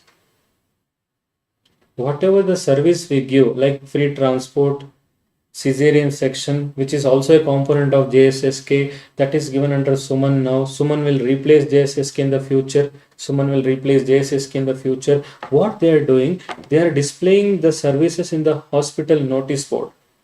Now everyone will come to know that these are the things I need to get. That is creating awareness now. You are going to the restaurant, before only they are displaying the menu. So everything is there in the menu. You should know what I get in this buffet. In case if the gulab jamun is not given, if the service is not given to the pregnant, she has the right to complain. Just remember, if there is one service which is not given, she has the right to complain. There is grievance redressal mechanism. I am highlighting the things so that it becomes easy for you. I'll give the PDF, just listen to me, answer my question. Yes, zero tolerance policy. This is very important. To achieve zero mortality, zero maternal newborn deaths, we have Suman scheme. Remember, zero maternal and newborn deaths, we have Suman scheme. Full form is Surakshit Matritva Ashwasan. Ashwasan means guarantee. Ashwasan is guarantee. How to guarantee this? By creating one awareness, by displaying service guarantee charter. At the same time, you'll be addressing the complaints. Grievance redressal mechanism. Now come to malaria. Very important. Malaria, 2 questions can come because it is related to pharmacology also. Basic things, don't make errors. Falciparum, we use ACT for 3 days. 1 dose of Primactin, that is what is written there, 1 dose of Primactin, because we need to target gametocytes. Gametocytes will cause recrudescence. Yes, that is seen in Falciparum. 1 dose of Primactin. ACT means artemisinin derivative combination therapy. We have different combinations. Northeast will use artemether lumefantrine. Highlight this word, lumefantrine. Lumefantrine is long-acting drug, long-acting antimalarial. But in other states, we are using artesunate SP. What is SP? Sulfadoxine pyrimethamine. This is long-acting. ECT in different states. But for Vivax, it is chloroquine. All the states will be using chloroquine. Primactin for how many days? 14 days. We need to target hypnozoids to prevent relapse. Repeat, to target hypnozoids to prevent relapse. Mixed infection, if there is mocktail, for example, we'll be doing mocktails like this. Yes, Falciparum, Vivax. ACT for how many days? 3 days. Primactin for 14 days. Yes, means you are mixing it. ACT for 3 days, Primactin for 14 days. OVL cases we have in India now. We are getting it in Gujarat, we are getting it in Orissa. Remember this, we have cases. Management is same as Vivax. Plasmodium malariae, management is same as Falciparum. We give ACT. Malaria in pregnancy, Primactin is contraindicated. Primactin is contraindicated in pregnancy, infants and G6PD deficiency. You'll be knowing it in pharma. P for pregnancy, P for primary is not given. Falciparum, we use first trimester quinine because ACT is contraindicated. All the other trimesters we can use ACT. Vivax, we use chloroquine in pregnancy. Any trimester we can use chloroquine. What is happening nowadays is chemoprophylaxis, what you take if you stay in malaria endemic areas is depending on the duration of stay. If I stay there for 6 weeks, I will take doxy. If I stay there for long duration, I will take mefloquine. 2 drugs, doxy, mefloquine. Mefloquine is long-acting drug. Mefloquine is long-acting anti-malarial. So I'll be taking mefloquine. If any contraindication is there, I'll be using chloroquine. That is a replacement drug. Remember this. In case of mefloquine contraindication, for example, if I'm telling convulsions, cardiac conditions, in such situation, mefloquine cannot be given. What we need to use? Chloroquine. Tell me 3 drugs. DMC, Delhi Medical Council. Remember the mnemonic used for chemoprophylaxis. Delhi Medical Council. Kala Azar. We need to eliminate Kala Azar. Yes. Patient is coming with symptoms. Kala Azar will affect liver, spleen. So what is happening? Fever, anemia, hepatosplenomegaly. Listen, fever, anemia, hepatosplenomegaly.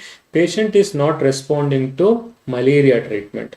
Go for this test. RK39. It is rapid diagnostic kit. Just 1 drop of blood you'll be putting. It will detect the Kala Azar patient. It will detect antibody, IgG antibody against K39 antigen. Remember this. IgG antibody against K39. K39 is an antigen. It's an epitope on A mastigotes of Leishmania. Leishmania is the agent. We have an epitope K39. Your body is responding to that IgG antibodies if you are infected. If you are positive, start treatment. Take liposomal amphotericin B. That is a drug of choice now. Single dose infusion IV. The patient is telling, sir, I don't want infusion. Give me oral drug. Directly observe treatment. Patient will come to you. Will take miltefosine. The drug of choice is LAM. If the patient wants oral drug, directly observe treatment, your answer should be miltefosine. Now tell, patient is having history of Kala Azar 3 years back. Now the patient is having nodules on the faces like forearm, like cheeks and all. That is post Kala Azar dermal leishmaniasis. What is the drug of choice for post Kala Azar dermal leishmaniasis? Answer is miltefosine. Miltefosine for post Kala Azar dermal leishmaniasis. LAM for leishmaniasis. That is visceral leishmaniasis. L for LAM, L for leishmaniasis. Remember this. Sand fly, if I want to focus, I will go to villages, rural areas. I will check their cattle sheds. There I'll be targeting their insecticides also, that is synthetic pyrethroids. DDT is not used now. We use synthetic pyrethroids. Indoor residual spray within the cattle sheds. Sand fly, yes for sand fly, yes for synthetic pyrethroids. HIV, very important. ART, PPTCT. You make mistakes in this. Any HIV patient positive, start treatment. Test and treat policy. You can see the combination. I'm giving it in the image mode. Test and treat policy. Baseline CD4 will not make any difference for me. Start treatment as early as possible using tenofovir, lamivudine, dolutegravir. That is TLD combination. Pregnant will get TLD just like any HIV patient. Newborn will get nevirapine. N for newborn, N for nevirapine. Remember this. If the mother is on ART, if everything is fine, newborn will get nevirapine. What is the minimum duration? 6 weeks. Maximum duration 18 months. because that is when you confirm HIV. Maximum duration is 18th month. Not on ART, the infant is high risk. Very good. The mother is not on ART, infant is high risk. We use two drugs, N along with that Z. Almost they look similar. N is this, then when you tilt it, it will become Z. Yes, good. Nevirapine plus zidovudine. Dual drug prophylaxis is for high risk infant. Repeat my words. Dual drug prophylaxis is for high risk infant. What we do at 6 weeks, we do early infant diagnosis. Nowadays, the diagnostic test of choice is DNA PCR. DNA PCR is old. RNA PCR is also not used. We use DNA PCR. Early infant diagnosis is done at 6 weeks. Confirmation is done at 18th month. Early infant diagnosis at 6 weeks. Confirmation is done at 18th month. We use DNA PCR. Feeding. The ideal is always artificial feeding. What WHO will tell? Artificial feed.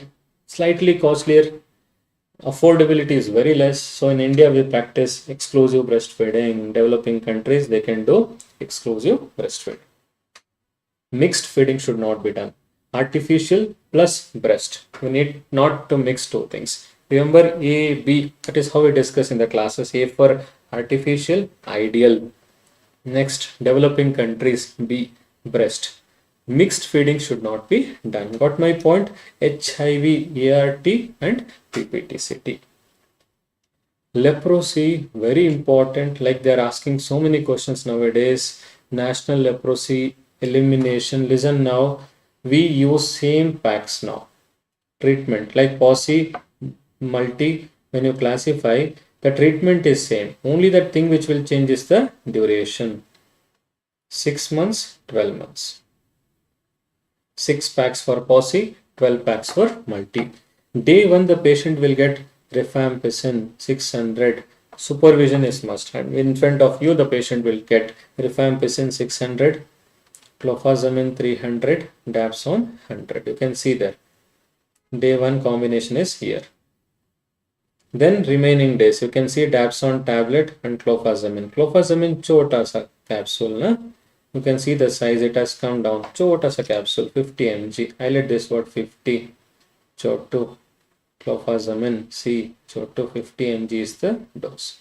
So this pack is sufficient for 1 month. POSI you take treatment for 6 months. Multi you take treatment for 12 months. Yes. Chemoprophylaxis for contacts.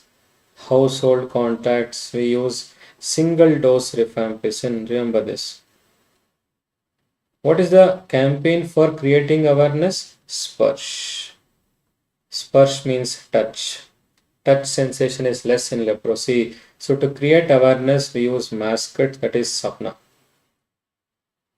So NEET question, INICET they can ask. So it is Sapna, that is a mascot, it's a cartoon character. Like Meena is for girl empowerment. Meena is not for leprosy. Remember, Meena is UNICEF mascot for girl empowerment.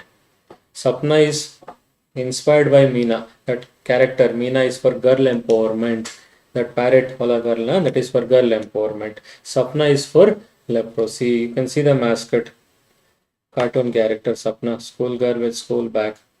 Sapna is having school bags. Yes, backside.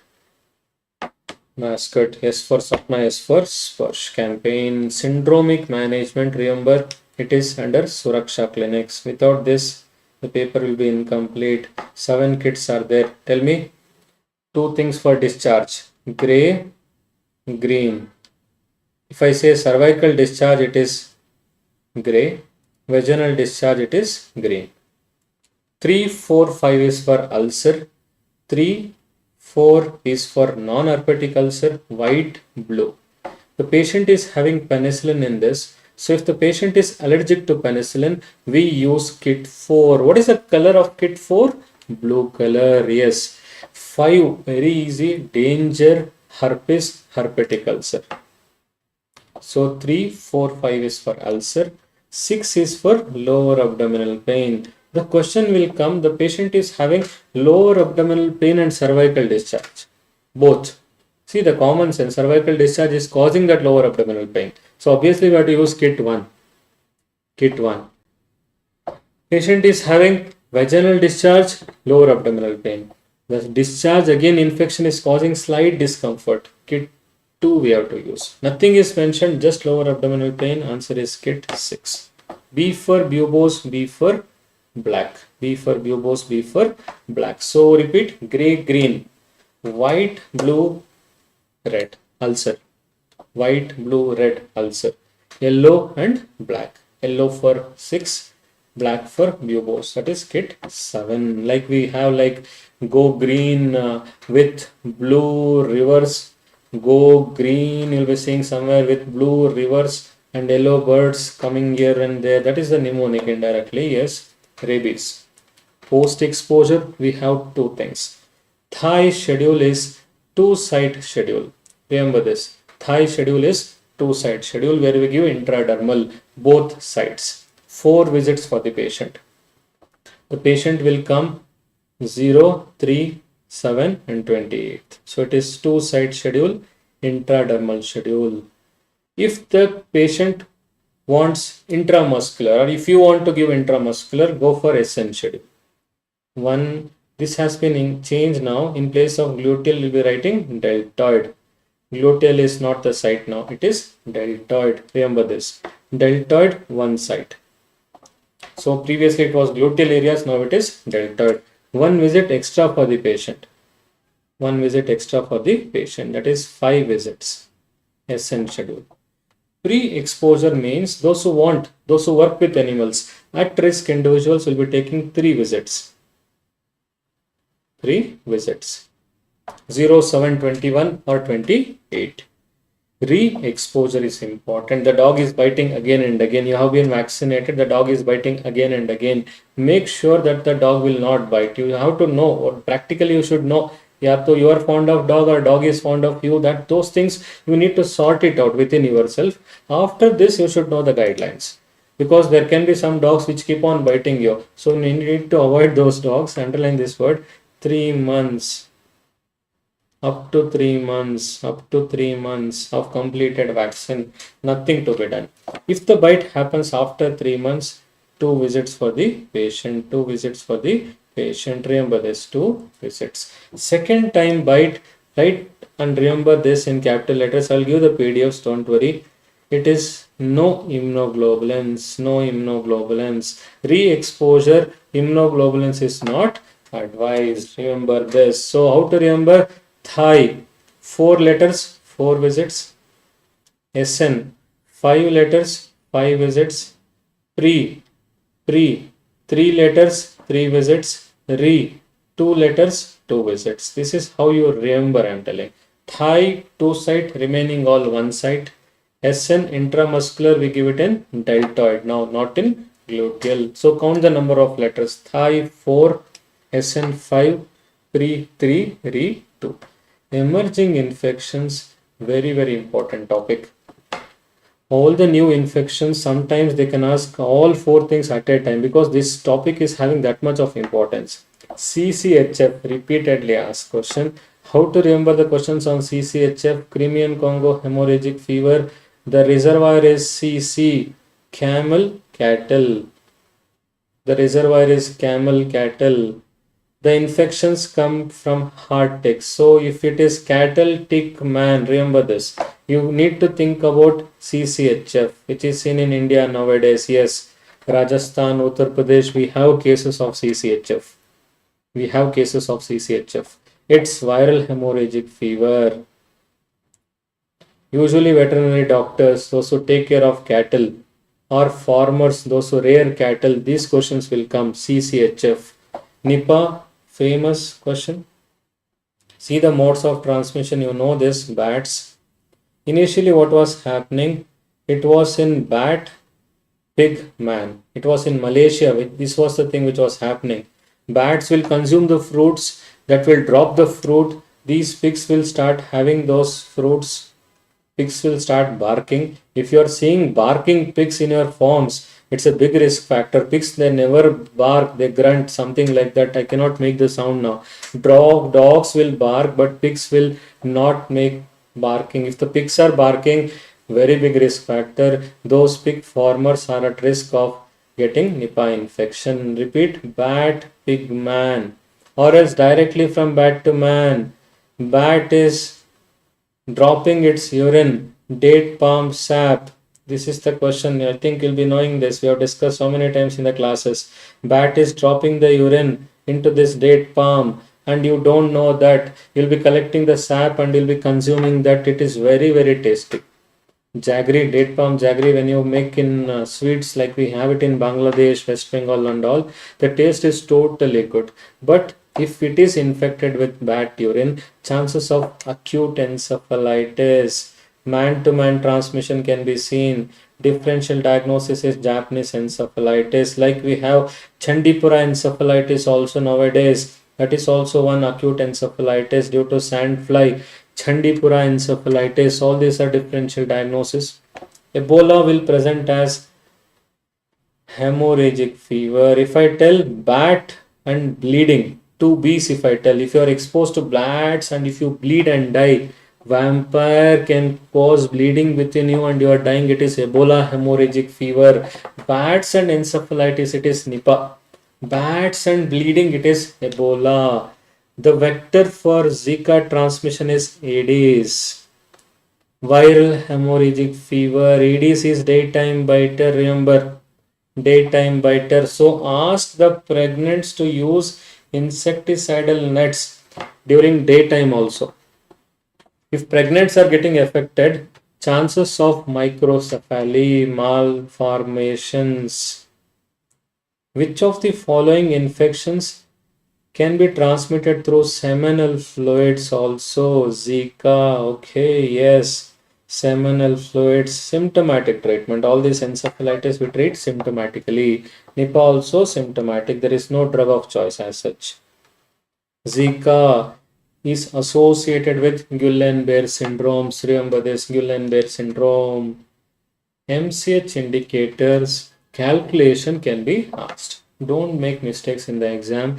Calculation is asked. Take your time and do the questions.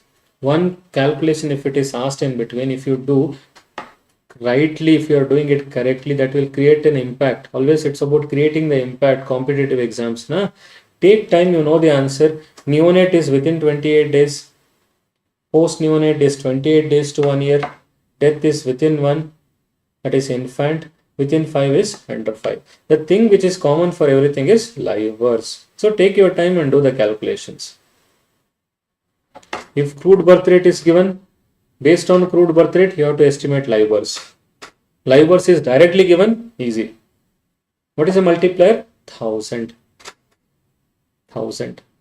Infant mortality rate, neonatal mortality rate, most common cause is prematurity, not hypoxia, it is prematurity. Under 5 mortality rate, most common cause is preterm birth. This formula is child survival index. Under 5 mortality rate is given. Based on that, you'll be calculating child survival index. Maternal mortality ratio means maternal deaths by live birth. Two different entities, maternal deaths by live birth. So live birth will be the denominator. Multiplier is 1 lakh. Maternal deaths by reproductive women. We have discussed in the class. Repeat. Maternal deaths by reproductive women. What is that called as? Maternal mortality rate. Maternal mortality rate, because you compare two same entities. Ratio means two different entities. Maternal deaths you count within 42 days of pregnancy, means until postnatal period we will be counting. Irrespective of the duration and site. Ectopic pregnancy, yes, death we count. It is irrespective of duration and site. Pregnancy management also. Any deaths which happen, like if there is blood transfusion, anaphylactic reaction, death we count. Yes. Cesarean section, negligence we count. Yes.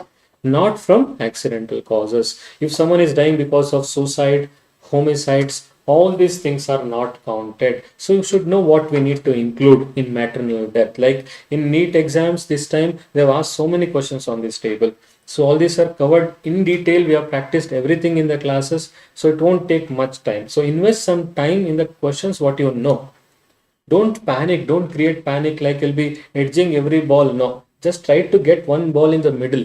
Then the things will start, that confidence will come. One or two questions, hold it properly. Don't keep on edging everywhere like you'll be playing all the things. No, one shot, shot by shot. Yes, good. Vitamin deficiencies, without this the paper is not complete. Since COVID pandemic, all the most of the odd exams what I've observed is nutrition, vitamin is very easy topic, very easy table also. Thiamine deficiency can cause very like if you consume polished rice, chronic alcoholic, very can happen because there are two types, dry and wet. Peripheral neuropathy, congestive cardiac failure. How Wernicke's encephalopathy will present? Repeat. Mnemonic is Goa. Yes. Global confusion, ophthalmoplegia, ataxia. Because of cerebellar dysfunction, there will be ataxia also.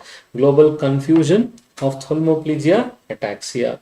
Niacin B3 deficiency, they will give the clue for you. Loose stools, loss of memory like dermatitis. Along with that, there is dementia. If they ask dermatitis, they'll give Castle's necklace. What you can see there. Excoriations, yes. Photosensitive, yes. Bilateral, yes, that is also correct. If they mention all this like bilateral photosensitive rash, you have to think of Castle's necklace. Maize, jowar, two things which are responsible for pellagra because tryptophan is converted to niacin. Maize, there is lack of tryptophan. Remember these words, lack of tryptophan. So chances of niacin deficiency. Jowar, that is sorghum vulgare, it is rich in leucine. Excess of leucine will block the conversion from tryptophan to niacin. It will block the conversion from tryptophan to niacin. TB patient, TB treatment, isoniazid is receiving, so B6 deficiency. I told this. Peripheral neuropathy, so take B6 supplements. B12 exclusive vegetarians. If they ask question, your diet is only veg, B12 deficiency, neuropathy can be seen, and even pernicious anemia can be seen.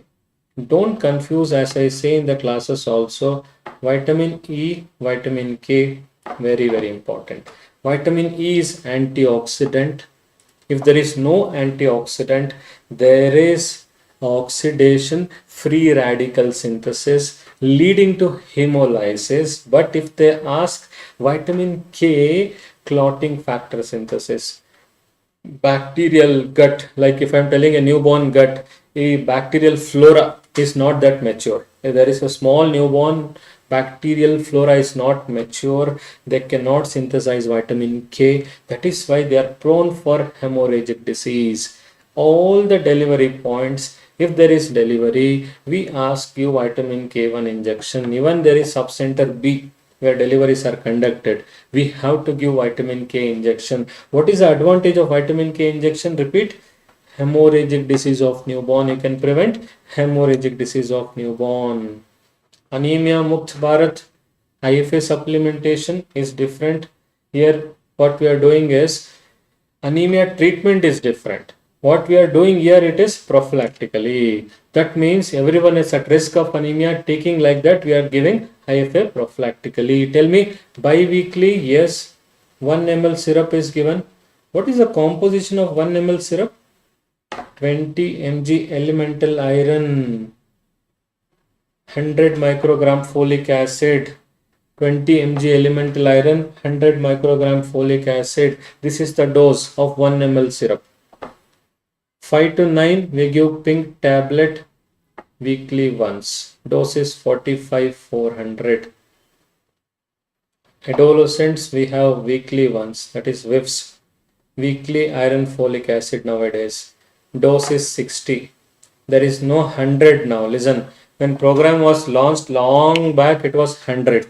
Now we don't have 100 mg elemental iron anywhere. So if you are reading old guidelines, they'll mention 100 only. If you are reading old books, Now we have 60 mg, that is blue color tablet.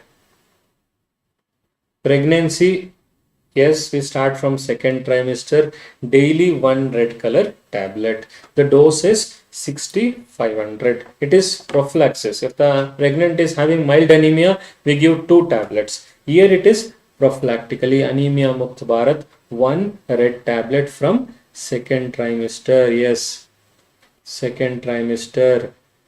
After delivery, she will be getting the same one red color tablet during lactation also. Total 180 days plus 180 days. Reproductive women for IFA supplementation is 20 to 49 years. The definition of reproductive women is different depending on the things what you have. Here it is 20 to 49 years. For IFA supplementation, weekly once red color tablet. Weekly once red color tablet. Other than this, those who are having planned pregnancy, listen, they have to take folic acid 1 month before pregnancy. Before it was 3 months, now it is 1 month. Then 3 months in first trimester, that is only folic acid. The dose 400 microgram, only folic acid 1 month before and 3 months in first trimester. This will prevent neural tube defects. Folic acid only. If they ask 400 microgram, periconceptual folic acid to prevent neural tube defects. Good. Nutrition, food adulteration. Yes. What will happen if you consume sativus, lathyrus sativus? S for sativus, S for spasticity. Remember the words. There is spastic paralysis. No stick. Then you need 1 stick to move from place to place. Then you need 2 sticks to move. At last, crawlers. You won't be knowing why it is happening. You are consuming kesar dal, which is very cheap. Madhya Pradesh, if they mention MP, long back zamindars were giving this dal in place of tur dal, those things which are costly, they are giving kesar dal. Good source of protein, but it is having toxin, BOA. Beta oxalyl aminoalanine, which is causing spasticity. Use vitamin C as a prophylactic part or remove toxin using steeping and parboiling. These are the precautionary measures. Best is always ban the cultivation. Best is ban the cultivation. Argemone is added to mustard. Both they look similar. Black seeds. Shopkeeper is adding thoda argemone to mustard. What will happen? There is a toxin sanguinarin. If small children are given these oil which are adulterated, pediatric OPD, if you are sitting, you'll be getting bilateral pitting pedal edema. Repeat, bilateral pitting pedal edema. Suspecting, like you will be suspecting nephrotic syndrome, nephritis, everything is ruled out. Think about adulteration of argemone. Complaint to food inspectors, food safety. We have something called as Food Safety Standards Authority of India. We have zonal officers. Call them and tell sir something is abnormal. They will go and test it. Take the sample. Nitric acid test is most commonly done. But if they are adding in small units, we have to go for PCT. NEET question. Yes, paper chromatography test is most sensitive. Pedal edema, paper chromatography test detecting argemone is most sensitive. Endemic ascites. Tribal areas, they don't know what to consume, what not to, so they eat crotoloria seeds. Junjunia in MP, we call it as Junjunia seeds. If you mix them and if you consume them, it is hepatotoxic. Alkaloids are present.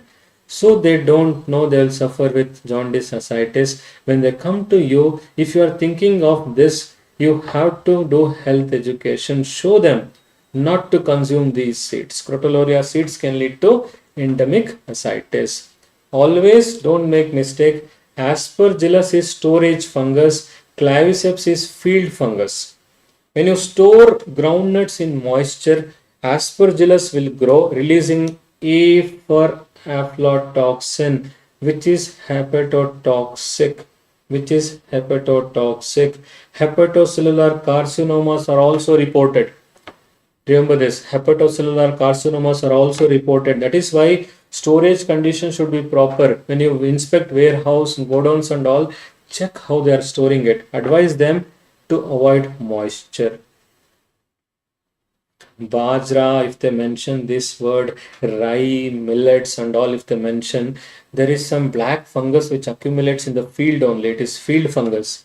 If you consume that, long standing consumption, because of this C for clavin, there is C for constriction. Underline this word, constriction. So if there is vasoconstriction, how the patient will present? Peripheral limbs, I'm telling, they'll be having some fire, burning sensation. Saint Anthony's fire means the patient cannot tolerate. Almost symptoms similar to Raynaud's. Full pain, tingling, numbness. Later there is blackish toes and all. The patient is not smoker. So you have to rule out Raynaud's and you have to think about this.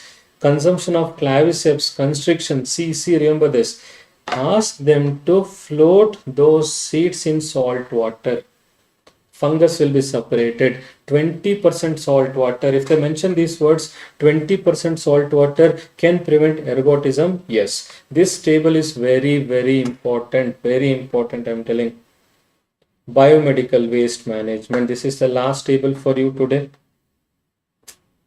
2-hour session what we have planned for you in INICET IELTS topics. So non-stop from 8 o'clock to 9:50 now. I have discussed all the keywords one by one. I was picking the words for you so that I'm not wasting any time in between, because you don't have time. INICET is very near. I also from my side also fine. I think from myself that also, if I am not having time, I am having 2 hours to discuss all the things what is given. You have to be as concise as possible. Biomedical waste practical topic. Tell me TRP. Tube, rubber, plastics, where you will dispose? Tell me good. Tube, rubber, plastics, where you will dispose? Very good, easy question I'm asking. Like catheter ho gaya, gloves ho gaya, goggles ho gaya, vacuum trainers, all this. Tube, rubber, plastic, TRP, where you will dispose? Red bags, yes. Gloves means no need to ask contaminated gloves or uncontaminated gloves and all. Gloves means if you are using it, it will be contaminated only. You'll be conducting deliveries, you'll be conducting surgery, there will be contamination only. Normal gloves, nobody will dispose. Normal gloves, you are not throwing it. It is not waste only. You have to use it properly. After usage only, you will be disposing it. Na? So it is red color. So it is red bag now. It is red bag. So gloves, goggles, urine bags, catheters, it is red bag. Yellow bag. Highlight all the C's, what I am highlighting there, like contaminated, linen swabs, cytotoxic C, chemical liquid C, culture C, mask C, like cover we have. So whenever there is C like contaminated, cytotoxic, contaminated means linens and swabs, not TRPs. Tube, rubber, plastic, no, it is linens and swabs I'm telling. TRPs, if it is there, then it is a red bag. So now tell contaminated swabs, yellow. Placenta, human anatomical waste, yellow. Animal waste you are using for animal experiments, yellow. Culture plate, living organisms, yellow. Chemical liquid, yellow. Cytotoxic drugs, yellow. Yellow bag is very, very important. One paper like NEET 2023, they have asked 2 questions on yellow bag. INICET is asking repeatedly on yellow, red, like that they'll be asking the question. So you should know usually on yellow bag. Blood bags, yes, easy, yellow. Urine bags, it is red. Urine bags, it is red. White. White means something will prick you, something will cut you. Scalpel, blades, syringes with fixed needles. Listen, syringes with fixed needles, white. Syringe where you can separate the needle, it will go in tube, red. With needles, it is white. Sharps, it is going in puncture proof containers, which is cutting you or pricking you, that will go in white. Blue cardboard boxes, what will be using, it is for metallic implants. No need to write metallic sharps and all. Sharps will be metal only. Needle, scalpel and all, that will be, sharps will be metal only. No need to write metallic sharps. That is why we write sharps. Sharps, it is white. Metals, what they mean is metallic implants, like you'll be using in orthopedics. Got my point? Metallic implants, it will go in blue. Glass, if it is broken, unbroken, fine, it is blue. Only question is glass contaminated with cytotoxic waste. Glass contaminated with cytotoxic waste, then only you should mark it as yellow color, right? If the word cytotoxic comes, it is yellow color. So INICET exams, any competitive exams, so try to control everything. I mean to say, it's not just about cognition. They're not just assessing your knowledge. They're assessing how you handle yourself, how you handle the surroundings, how you handle your time, place, person. So for everyone, there is something called as time. The time will come. That time, how much confident you are. See, most of the times, what I say is, you get that confidence when you have everything with you. You have everything, then you get confidence. That is practicality actually. You'll be telling, stay, be confident, you'll get something, be confident, you'll get something. That is motivation. But practically, yes, when you have everything, you'll be having that confidence. But still, I'm telling, when you don't have anything with you, staying confident, keeping that patience, rather than saying the word confidence, I'm telling patience, waiting for something to happen. That is very important in life. Patience, that hunger you need to keep, because it's competition. Everyone is competing, everyone is making their own space. Hunger for survival. As I use the words always, when I sign also, I'll be writing this hunger for survival rather than using the word competition. Everyone should make their own space, surviving. That is very important. So let's live life. Life will teach everything. With time, keep on mutating, keep that hunger with you. There is nothing to lose. Whatever you are today is big thing. You have achieved so many things. You are doctors, I mean to say. In the future also, you'll be getting whatever you get, you just keep on collecting it. It's all about collecting the memories, moments, nothing to lose. Again, God bless, all the best, all the best for your INICET exams. Any doubt you have, you can use Instagram. I'll be in Instagram most of the times. So any doubts you have, you can ask in Instagram. I'll be giving the PDFs for you. So it was 2 hour session. So non-stop rapid revision, what we have covered, and we have covered most of the keywords. I mean to say keywords, because I use that word keywords in most of the competitive exams. You have that key to open the lock, to open the MCQ, how to roll out the options. These keywords are very important. Keep this content. You can watch this video again in 2x mode later. I'll be giving the PDF. Just make a revision so that you'll be having that confidence in this subject. All the best. Thank you so much. Any doubt, you can use my Instagram handle. So it was great experience being with you. Thank you so much. All the best. God bless. Take care.